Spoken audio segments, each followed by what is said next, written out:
সিয়াম অবস্থায় রোজা রাখা অবস্থায় স্বামী স্ত্রী মিলন ঘটে গেছে। তার মানে আমরা নিজেদেরকে ধ্বংস করে দিয়েছি। রোজা ছিলাম, এ রোজা অবস্থায় দিনের বেলায় স্বামী স্ত্রী মিলন হয়ে গেছে, অথচ এটা হালাল, কিন্তু রোজা রাখা অবস্থায় এটা হারাম। স্বামী স্ত্রী মিলন করতে পাবে না, এটা হারাম করা হয়েছে। কিন্তু নবী গো, আমরা দুজনে ধ্বংস হয়ে গেছি। এক কথায় আমরা স্বামী স্ত্রী দিনের বেলায় মিলন করেছি, এই জন্য ধ্বংস হয়ে গেছে। আল্লাহ রাসূল কি করা যায়?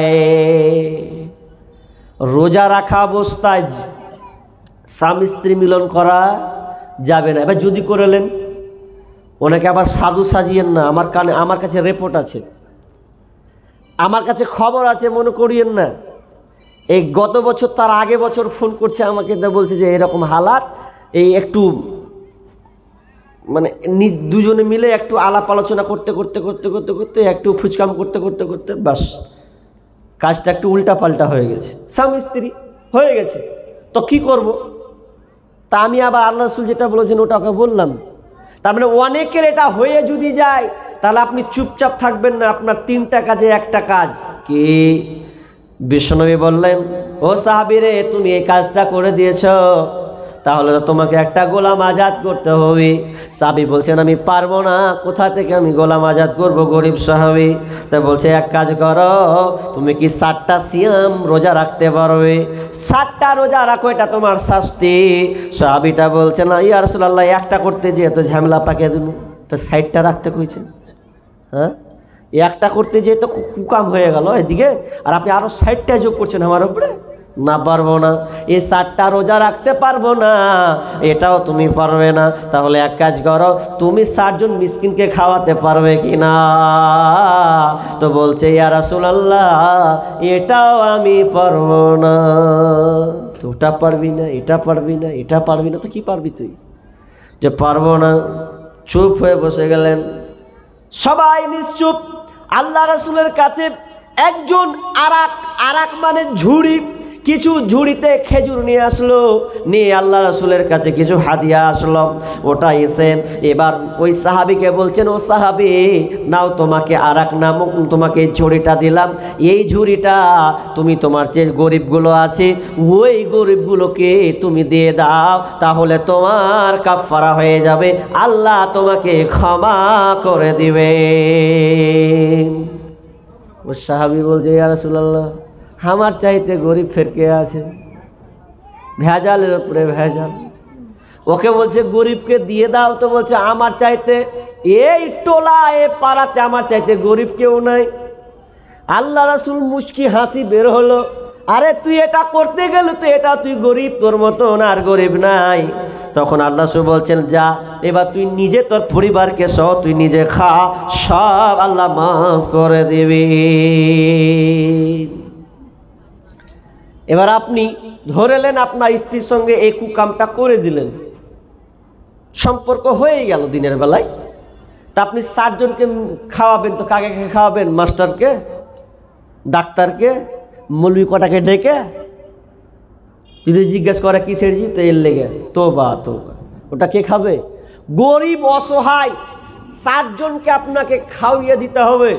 খাইয়ে দেন, আপনার কাফারা। তো এগুলো কাদের জন্য? সব গরিবের জন্য, সবই চিন্তা চেতনা গরিব। এবার করতে করতে করতে আল্লাহ বলছেন, এবার শোন, তুমি পয়সাওয়ালা হয়েছো, অনেক বলছি না, 8-10 মিনিট বলছি, কি যে তুমি পয়সাওয়ালা হয়েছো, তাহলে তোমাকে কি করতে হবে? যাকাত দিতে হবে। যাকাতের 2 রকম ভাগ আছে। একটা হচ্ছে ফসল উৎপাদন করে একটা যাকাত বের করা, উসর বের করা, আর একটা হচ্ছে টাকা ইনকাম থেকে দিতে হবে। এবার কিভাবে যাকাতটা দিবেন আপনি ভালো করে কান লাগান, ইম্পর্টেন্ট কিছু কথা আছে এখানে। কি কথা? যে যাকাত বলা হয়, আল্লাহ তাআলা যাকাতের কথা বেশিরভাগ আলোচনা করেছেন। তো যাকাতটা কি এটা আপনাকে জানতে হবে। যাকাতটা হচ্ছে পবিত্রতা, আপনার মালকে পরিশুদ্ধতা করবেন। কেমন করে করবেন? যদি কারো বাড়িতে 7.5 ভরি সোনা, নাকি 7.5 ভরি সোনা যদি থাকে, তাহলে এর থেকে আপনাকে কি করতে হবে? 40 ভাগের 1 ভাগ আপনাকে বের করতে হবে। অথবা রূপা যদি আপনার বাড়তে থাকে 52.5 তোলা, তাহলে আপনাকে এখান থেকে তার যাকাত আপনাকে বের করতে হবে। এবার ধরলেন আপনার নেই, টাকা আছে আপনার কাছে, যে টাকা কতটি আছে? 52.5 তোলার দাম কত জানেন আপনারা? এই বর্তমান বাজারে 52.5 তোলা রূপা মিনিমাম দাম যদি ধরলেন কত হবে? 60 থেকে 70 হাজার হবে নাকি মনে না? এরকম একটা দাম হবে, 60 থেকে 70 হাজার। তাহলে 60 থেকে 70 হাজার টাকা যদি আপনার বাড়িতে ঘুমায়, ব্যাংকে জমা থাকে 1 বছর ধরে, তাহলে আপনাকে যাকাত বের করতে হবে। এখন কথাটা হচ্ছে 60,000 70,000 টাকা কার বাড়িতে নেই বলেন? যে 20,000 টাকা ইনকাম নিয়ে আসে, 25,000 টাকা, মাস্টারের কথাটা বাদ দেন, অথচ এরপরে যাকাত বের হয় না। চেক আনতে গিয়ে যাকাতের টাকা বের হয় না, অথচ আপনার বাড়িতে প্রায় 70-80 হাজার টাকা ঘুমায়, নিম্নে নিচে ধরলাম, বেশিটা ছেড়ে দেন, এতটা যদি আপনার বাড়িতে ঘুমায়, তাহলে আপনাকে যাকাত আদায় করতে হবে, শুধু নামাজ পড়লে হবে না।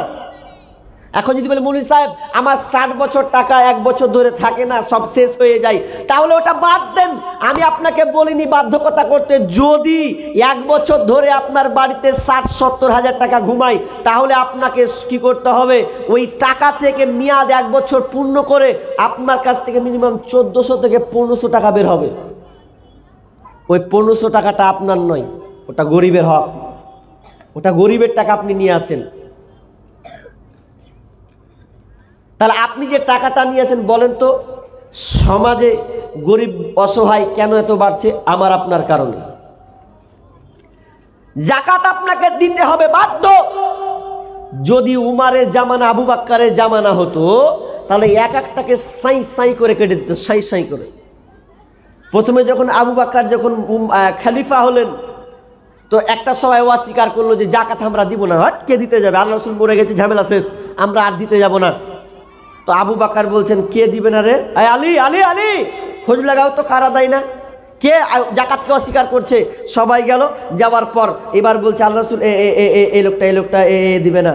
তো উমারকে বলছে, উমার তুমি তো শের, তোমাকে দেখলে মানুষ ভয় করে, তোমাকে পারমিশন দিচ্ছি, যাও, যারা যাকাতকে অস্বীকার করবে একবারে এক কর থেকে চালিয়ে দাও, সবকে কাতাল করে দাও, রাখবে না। তো উমার বলছে, আমিরুল মুমিনিন, ওরা যে মুসলমান, যেগুলোকে কাটবেন আপনি সাই সাই করে, ওরা যে মুসলিম, নামাজ পড়ে, আল্লাহকে ভয় করে, তো ওদেরকে আপনি কি করে কাটবেন? তো এরপরে যখন বলছে এদেরকে কাটা যাবে না, তা আবু বকর বলছে, না তুমি তো শের ছিলা, তো এখন দেখছি এত কাপুরুষ হয়ে গেলে কেন? তুমি একবার গরুর মতন ম্যাও ম্যাও কেন করছো? তুমি যে বাঘের মতন, সে তোমাকে দেখে ভয় করে, তোমার মুখে কথা মানাই না। আমি অর্ডার করলাম, যাও সাই সাই করে চালিয়ে দাও। উমার যখনই চলে গেলেন, এই কে যাকাত দিবে না রে? সবকে সাই সাই করে দেবো, একদম কেটে কুচু কাটা করে দেবো। যেমনই বলা, সব রাতারাতি সোজা হয়ে গেল, যে না, উমারের তো যে রাগ, এ তো একটাও ঠিকাবে না। তখন সবাই অস্বীকার করলো, ঠিক আছে, আমাদের যা পয়সা থেকে আমরা যাকাত বের করে আমরা আল্লাহর রাস্তায় দেব, তার মানে আপনাকে যাকাত দিতে বাধ্য। এটা যাকাত আপনার নয়, গরিবের হক। যারা চাষ করেন, যারা চাষ করেন তাদের কথা বলি। এদিকে চাষ হয়, তো চাষ হয়, বেগুন হয়, তো ওটা বাদ দেন, ওগুলো তো কাঁচামাল। ফসল তো হয়, ভুট্টা হয় কিনা, ধান হয় কিনা, গম হয় কিনা, এগুলো চাষ হয়।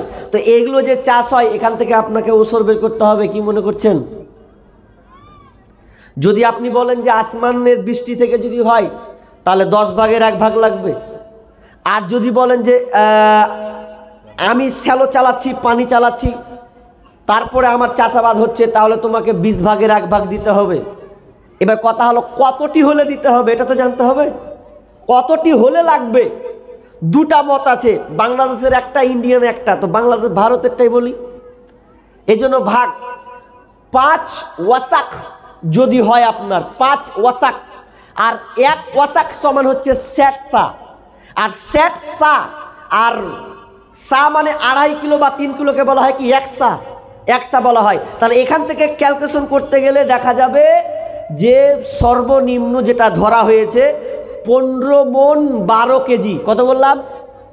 15 মণ 12 কেজি, অর্থাৎ 6 কুইন্টাল হচ্ছে, 6 কুইন্টাল। তাহলে এই 6 কুইন্টাল যখন হয়ে যাচ্ছে, তো এই রকম যদি আপনার বাড়িতে চাষাবাদ হয় তাহলে আপনাকে ওসর বের করতে হবে, আর যদি না হয় তাহলে আপনাকে লাগবে না, তাহলে আপনাকে লাগবে না। এবার